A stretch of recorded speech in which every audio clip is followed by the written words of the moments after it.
Good morning. Now we will see our next topics, that is from the risk and safety management. Last time एक छोटा सा graph जैसा देखा कि types of accident क्या रहते हैं, उससे हार्मफुल क्या होता है, बराबर है। हम लोग अभी पहुँचे हैं हमारे चैप्टर नंबर 4 पे। पहले फर्स्ट चैप्टर में we have cover introduction to management concept and managerial skills. बाद में हम लोग ने देखा planning, organisation and supervisory level.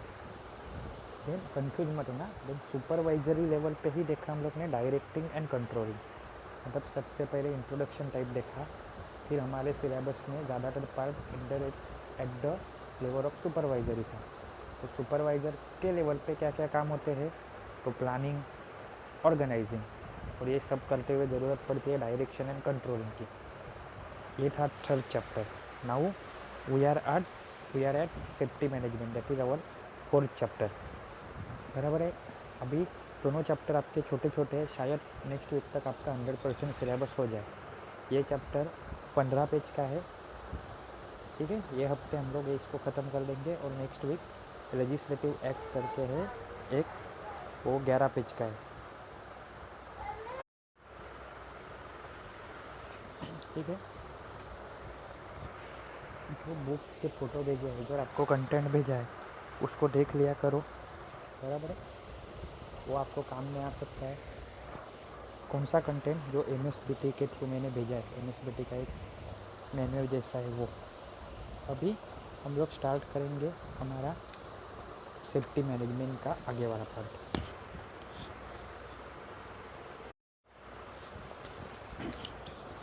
ये देखो क्या है यहाँ पे, types of accident mention below. सबसे पहले है बेस्ड ऑन द सीवियरिटी या फिर ड्यूरेबिलिटी और डिग्री ऑफ द इंजरी। सबसे पहले माइनर एक्सीडेंट। माइनर मतलब क्या, छोटे। ये क्या होते हैं, लेस हार्मफुल होते हैं और एम्प्लॉय इसकी वजह से कितने टाइम तक काम पे नहीं आ सकता, 48 आवर्स तक। तो छोटा accident, minor, not necessary to report to the higher management. ऐसा अगर कुछ होता है तो हायर मैनेजमेंट को रिपोर्ट की ज़रूरत है क्या, नहीं। कोई ऑर्गेनाइजेशन में ऐसा एक्सीडेंट होता है जो 48 आवर्स तक ही सामने वाला डिसेबल हो जाए या फिर सामने वाला नहीं आ सकता, तो ये माइनर एक्सीडेंट कहा जाता है और उसके लिए हायर अथॉरिटी को इन्फॉर्म करने की ज़रूरत नहीं। दूसरा है रिपोर्टेबल, इसका रिपोर्ट करना होता है। वो कौन सा है, 48 आवर्स के बाद भी वो नहीं आ सकता, ये टाइप का अगर एक्सीडेंट है तो वो रिपोर्टेबल हो गया। Supervisor should do reporting to the higher management. और ये क्या होता है, थोड़े से कॉम्प्लिकेटेड होता है, किसके कंपैरिजन में, माइनर के एक्सीडेंट के कंपैरिजन में। नेक्स्ट है फैटल एक्सीडेंट। फैटल मतलब क्या, पूरा उसमें एम्प्लॉय का डेथ होता है, जैसे it results into death of a employee. तो ये खाली मैनेजमेंट या फिर वही ऑर्गेनाइजेशन में रख के मतलब नहीं है, ये हायर अथॉरिटी से लेके लीगल प्रोसीजर, मतलब गवर्नमेंट के पास उसका रिपोर्टिंग होना चाहिए। नेक्स्ट क्या है, accident due to dangerous occurrence, जैसे एक्सप्लोजन हुआ, फायर लीकेज हुआ, ये टाइप के accident. Man as well as property can be damage. अगर ऐसा होता है तो ह्यूमन पावर या फिर man power as well as property, मतलब living as well as non living thing, दोनों उससे इफेक्ट होते हैं। इंटरनल इंजरी, इंटरनल इंजरी मतलब जो बाहर से नहीं दिखती नॉर्मली, जैसे बोन फ्रैक्चर हो गया, वो वाली। एक्सटर्नल इंजरी, एक्सटर्नल मतलब मान लो हड्डी नहीं टूटा लेकिन बाहर खरोच आई, ब्लीडिंग हो गया, ये क्या होगा, एक्सटर्नल। एकदम सिंपल है, ये वापस कभी पढ़ने की ज़रूरत नहीं। पहले एक एग्ज़ाम के 2 दिन पहले पढ़ो तो भी चलेगा, ये चैप्टर इतना ईजी है। नेक्स्ट है मेजर एक्सीडेंट। मेजर मतलब जो माइनर नहीं है, जो प्रोलॉन्ग डिसेबिलिटी या फिर डेथ या फिर परमानेंट डिसेबिलिटी रिजल्ट होता है जिसका, वो रहता है मेजर एक्सीडेंट। टेम्पररी, उससे क्या होता है, शॉर्ट पीरियड यानी वीक, डे और एक वेरी शॉर्ट पीरियड। और परमानेंट एक्सीडेंट मतलब कि डिसेबल परमानेंटली इफेक्ट हो जाता है वो वर्कर फॉर एवर, उसको क्या बोलते हैं, परमानेंट एक्सीडेंट। तो इसमें से आपको सिनेरियो दिया जाएगा और आपको सिलेक्ट करना है कि कौन से टाइप का एक्सीडेंट है ये। ऐसा दिया जाएगा कि एक पर्सन या फिर एम्प्लॉय पोल पे काम कर रहा था, वो नीचे गिर गया लेकिन उसको कुछ हुआ नहीं, वो एक दिन के बाद ड्यूटी पे रिज्यूम हुआ, तो कौन सा टाइप का एक्सीडेंट है। तो आपको लिखने आना चाहिए कि वो माइनर है। अगर रिपोर्टिंग नहीं किया या फिर रिपोर्टिंग करना है या नहीं करना है, सही है या गलत है, तो इसके पीछे आपको एक स्टोरी बना के दिमाग में रखनी है, आपको आंसर लिखने नहीं है। आपका ऑब्जेक्टिव टाइप ही क्वेश्चन पेपर रहेगा, भले ऑनलाइन हो, एग्ज़ाम के थियोरेटिकल प्रॉपर हो। अभी based on the place of a accident, एक कहाँ कहाँ पे प्लेस कौन से है, तो ये साइट पे हो सकते हैं, एक तो कंस्ट्रक्शन साइट पे हो सकते हैं, दूसरा केमिकल प्लांट में हो सकते हैं। केमिकल वहाँ पे जो उनका ओवन या फिर फर्नेस इसमें ब्लास्ट हो सकता है, या फिर उनका जो बॉयलर रहता है उसमें ब्लास्ट हो सकता है, या फिर अलग कोई कॉम्बिनेशन से, या फिर कोई लीकेज। इंडस्ट्रियल प्लांट एक्सीडेंट, जहाँ पे बड़े बड़े मशीनरी रहती है, बड़े बड़े पार्ट मूव होते हैं, वो पार्ट टूट सकते हैं, बराबर है। माइनिंग एक्सीडेंट, माइनिंग मतलब तो खोद काम करते, खान बोलते, खदान, जिसमें पानी भर जाता है, जिसमें पर्सन अटक जाते हैं, या फिर नीचे काम कर रहे लोग तो बाहर से रास्ता बंद हो जाता है, मिट्टी गिर जाती है, पत्थर गिर जाते हैं, बराबर है। तो ये क्या हो गया, माइनिंग एक्सीडेंट। अभी इसके बाद है accident are unfortunate, no doubt वो अनफॉर्चुनेट ही रहते, कोई भी कभी चाहता नहीं कि एक्सीडेंट हो जाए करके। These are sudden and not plan, ये अचानक से होते हैं। प्लान करके एक्सीडेंट होता है क्या, नहीं।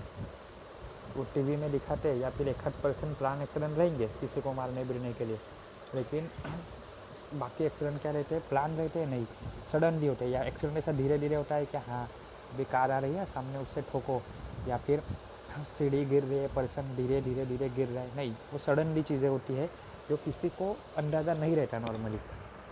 But accidents definitely are cause by one or more reason, वो होते हैं, लेकिन उनके रीज़न क्या है, अलग अलग है।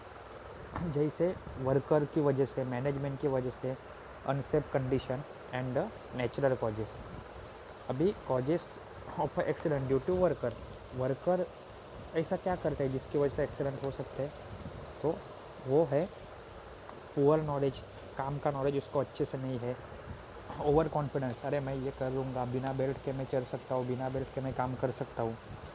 Mischievous behaviour, lack of concentration, काम कर रहा है एक जगह पे और ध्यान है दूसरी जगह पे, तो नीचे से पैर फिसल गया, या फिर कुछ तो आके सर पे लग गया, बराबर है। ऊपर से क्रेन काम कर रही है और ये नीचे सिगरेट पी के खड़ा है होशियारी मारने के लिए, कुछ भी हो सकता है। स्ट्रेस इन वर्क, बहुत ज़्यादा स्ट्रेस आ गया वर्क में, तो भी वो इफेक्ट किसके होता है, एक्सीडेंट में होता है। अननेसेसरी डेयरिंग, जहाँ पे ज़रूरत नहीं है वहाँ पे डेयरिंग करोगे, या फिर मोबाइल यूज़ कर रहे हो, मान लो ट्रैक के बाजू में रेलवे का मजदूर फ़ोन पे लगा पड़ा है हमेशा, तो उसको हर टाइम आइडिया नहीं रहेगी कि बाजू से ट्रेन आ रही है कि जा रही है, कि कौन से एरिया से ट्रेन गुजरेगी। सिमिलर रहेगा रोड पे जो स्ट्रीट्स वो पट्टे रहते हैं, वो मारने वाला कोई एम्प्लॉई है हाईवे पे, फ़ोन पे बात करने में तल्लीन है वो, कब गाड़ी उसको उड़ा भी सकती है, नहीं भी उड़ा सकती है, बराबर है। बाद में unstable mental condition, fear of accident, physical problem like I site, आँखों में देखने की कमी हो, या फिर सुनने की क्षमता नहीं हो, हियरिंग प्रॉब्लम हो, working without authority, bad habit, बाद में reckless at work, then lack of confidence. ये सारी चीज़ें किसके रहती है, ड्यू टू वर्कर। इससे क्या होता है, एक्सीडेंट हो सकता है। पुअर हैंडलिंग प्रेशर, कोई सिचुएशन ऐसे है जो हैंडल नहीं कर सकता, उनको आदत नहीं, तो एक्सीडेंट हो सकता है। Undisciplined nature, rules and regulation follow नहीं करना, ये सारी चीज़ें क्या रहती है, कॉजेस है ये किसके, एक्सीडेंट टू द वर्कर। ये सारे आपको लिखने नहीं है, याद रखने हैं। ऐसा दिया जाएगा कि इसमें से कौन सा है ड्यू टू वर्कर वाला, तो आपको मालूम पड़ना चाहिए कि ये था। आपको मैनेजमेंट वाला नहीं लिखना है उसका, या फिर नेचुरल कॉज नहीं लिखना है।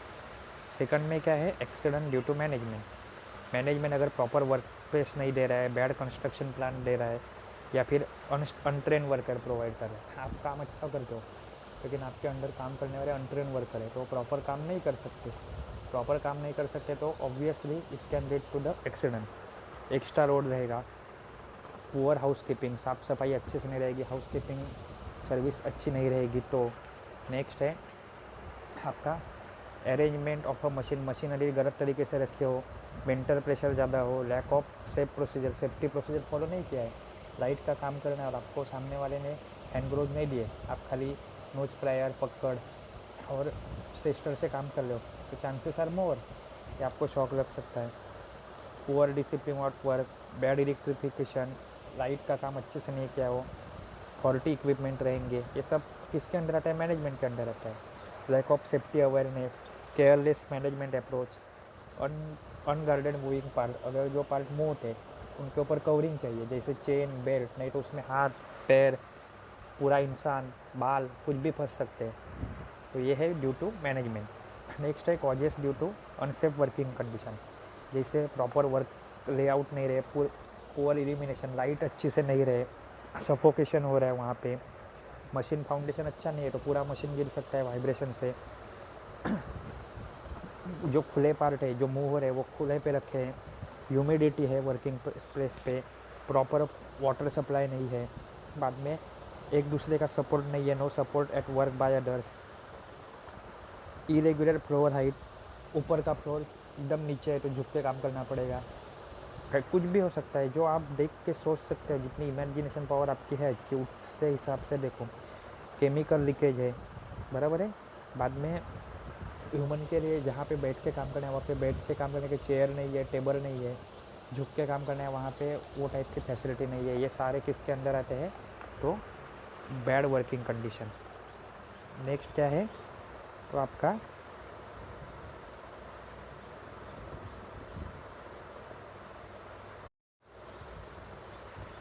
नेचुरल कॉजेस भी, इसमें ना तो मैनेजमेंट का कुछ रोल है, ना तो एम्प्लॉय का, और ना तो वहाँ के वर्किंग कंडीशन का है। इसके अंदर क्या आता है? अर्थक्वेक हुआ, एक्सीडेंट हो सकते हैं, फ्लड, साइक्लोन अभी आ रहे हैं, 1-2 दिन में आएगा ऐसा उनका अंदाजा है, बराबर है। तो ये सारी चीज़ें अपने हाथ में होती है क्या? नहीं। टेम्परेचर बढ़ गया, स्नोफॉल, बोलते हैं ना बर्फ़वृष्टि या फिर हिमवृष्टि, लैंडस्लाइड, जो नेचुरल कैलेमिटी आती है वो अंडर किसके आती है? Natural cause of accident. अभी इफेक्ट ऑफ एक्सीडेंट क्या हो सकते हैं? एक्सीडेंट के इफेक्ट है तो इफेक्ट ऑन अ वर्कर, जो सामने दिखता है उनके सबके ऊपर इफेक्ट होता है। वर्कर है, वर्कर कहाँ पे काम कर रहे हैं? इंडस्ट्री में। वर्कर की कौन है? घर पे फैमिली। और इंडस्ट्री किसकी है? एक मैनेजमेंट की। ये सारों के ऊपर इफेक्ट करता है कौन? तो एक्सीडेंट। तो वर्कर के ऊपर इफेक्ट क्या करता है? उसके बॉडी में लॉस होता है, उसका स्किल जाता है। अगर 3 उंगली कट गई और वो अच्छा कुछ तो काम करता है तो वो काम नहीं कर पाता, जॉब जाता है उसका, लीव फॉर रिकवरी, उसके लिए उसको रिकवरी के लिए छुट्टी लेनी पड़ती है। कभी कभी बड़ा एक्सीडेंट हो जाए तो वो जान से हाथ गवा बैठता है, यानी डेथ हो जाती है उसकी। बाद में कॉन्फिडेंस लेवल, आज अगर किसी को कोई झटका लग गया कि भाई ऐसा भी हो सकता है, नेक्स्ट टाइम वो काम करने से पहले 10 बार सोचता है, पूरा कॉन्फिडेंस पे काम नहीं कर सकता। करियर ग्रोथ को इफेक्ट कर सकते हैं, फाइनेंशियल लॉस होता है। नेक्स्ट है इफेक्ट ऑन इंडस्ट्री, इंडस्ट्री का प्रोडक्शन स्टॉप होता है। बाद में वो कंपनी के बारे में बैड मैसेज जाता है बाहर, खुद कंपनी के अंदर भी बैड मैसेज जाता है, रेप्यूटेशन कम होता है। एक्स्ट्रा कॉस्ट, अगर एक्सीडेंट होता है तो किसी को उठा के पैसे देने पड़ते हैं, इंडस्ट्री ऑब्वियसली लॉस में जाएगी। Effect on a management, management को ये सब केस सॉल्व करने में टाइम जाता है। बाद में कोर्ट कचहरी पुलिस इनके चक्कर काटने पड़ते हैं। बाद में जो कॉम्पिटिटर रहता है उससे वो इस चीज़ों की वजह से पीछे पड़ते हैं, फिर कॉम्पिटिटर आगे जा सकता है। बाद में जो फेड रहता है वर्कर का, ये कंपनी अच्छी है, मैं यहाँ पे अच्छे से काम कर सकता हूँ, वो डिस्टर्ब होता है। और इफेक्ट होना फैमिली क्या है? तो अर्निंग मेंबर एक कम हो जाता है। अगर कोई मर गया तो हॉस्पिटलाइजेशन हुआ तो फैमिली मेम्बर को वहाँ पे जाके बैठना पड़ता है, उनका पैसा जाता है। भले इंश्योरेंस रहे तो भी कुछ तो परसेंटेज जाता ही है, अटेंशन देना पड़ता है। बाद में पूरा फैमिली डिस्टर्ब हो जाता है और हमेशा फैमिली को लगता है कि इनसिक्योर वो महसूस करते हैं। अभी fire hazard and fire drill, तो फायर हजार्ड क्या है कि एग्जाम्पल ऑफ फायर हजार्ड क्या है कि object that can heat generate, बराबर है। Overloading of power socket, smoking, human error, combustible material जो जलने वाला मटेरियल वो रखा तो, flammable liquid, dust buildup and faulty electric equipment. अभी हार्मफुल नेचर ऑफ फायर क्या है? ये चीज़ों को जला देती है, बहुत सारा डैमेज करती है। वो जलते हुए अगर स्मोक एंड सूट होता है तो इफेक्ट कर सकता है लंग्स पे या फिर ब्रीदिंग सिस्टम पे। सीरियस इफेक्ट होते हैं अगर केमिकल की आग लगी तो ब्रेन से लेकर पूरी बॉडी तक डिफरेंट उसके टॉक्सिक इफेक्ट हो सकते हैं। अभी टाइप्स ऑफ फायर, उसमें क्या है, फायर इन्वॉल्विंग सॉलिड मटेरियल या फिर फ्लेमेबल लिक्विड मटेरियल या फिर गैस वाला मटेरियल या फिर कोई मेटल जलते होंगे वो, और या फिर इलेक्ट्रिकल एपरेटस जलते हैं वो। मतलब क्या है, सॉलिड, लिक्विड, गैस, मेटल और इलेक्ट्रिकल इक्विपमेंट खुद। अभी how to prevent the fire hazard, avoid hot work, जो गर्मी पैदा करने वाला है वो काम को अवॉइड करो। पीपल ट्रेन करो। इनफ्लेमेबल या फिर कंबस्टिबल मटेरियल को अच्छे से रखो। रिटर्न परमिट सिस्टम दो, सुपरवाइज़र करो हमेशा उसको। सेफ्टी इन्फॉर्मेशन, कैसे स्टोर करना है, कहाँ पे स्टोर करना है वो मेंशन करो। बाद में कंट्रोल इग्निशन सोर्सेज, जो इग्नाइट मतलब थिंगी जहाँ पे गिर सकते हैं, आग लग सकती है, वैसे सोर्सेज को कंट्रोल करो। ओवर हीटिंग को कंट्रोल करो। प्रॉपर मेंटेनेंस रखो। बाद में ओवरलोड मत करो इलेक्ट्रिकल इक्विपमेंट। अगर वो ओवरलोड करोगे तो हीट जनरेट होगी, हीट से वो खुद जल सकते हैं और साथ में दूसरों को भी जला सकते हैं। बाद में टेम्पररी इक्विपमेंट को प्लग इन मत छोड़ो। वो क्या होता है, थोड़े हिलते हैं तो हिलने की वजह से वहाँ पे स्पार्किंग होती है, स्पार्किंग से आग लग सकती है। वो खुद कभी फ्यूज ढीला रखा तो क्या होता है, वहाँ पे हीट जनरेट होती है। इसलिए हमेशा फ्यूज स्क्रू क्या करते हैं, हमेशा टाइट रखते हैं। बराबर है। इफेक्ट ऑफ फायर क्या होता है, उससे प्रॉपर्टी पर्सन को नुकसान होता है। बाद में स्मोक की वजह से रेस्पिरेटरी सिस्टम, अदर ऑर्गन या फिर कोई ऑर्गन हमेशा के लिए डैमेज हो सकते हैं। नेक्स्ट लेक्चर में हम लोग देखेंगे फायर ड्रिल। उसके बाद है आपका need for safety management, gender safety norms. बराबर है। मतलब मंडे, ट्यूसडे, वेडनेसडे 3 दिन में अपना ये चैप्टर ख़त्म हो जाएगा। अच्छे से पढ़ो, ठीक है। बुक वापस से बोलो, जो बुक भेजी है, बुक या फिर जो मैनुअल टाइप भेजा है उसको देखो, आपको अंदाज़ा आएगा। अगर कुछ डाउट है तो नेट पे भी आप कंसेप्ट आपके देख सकते हो। Thank you.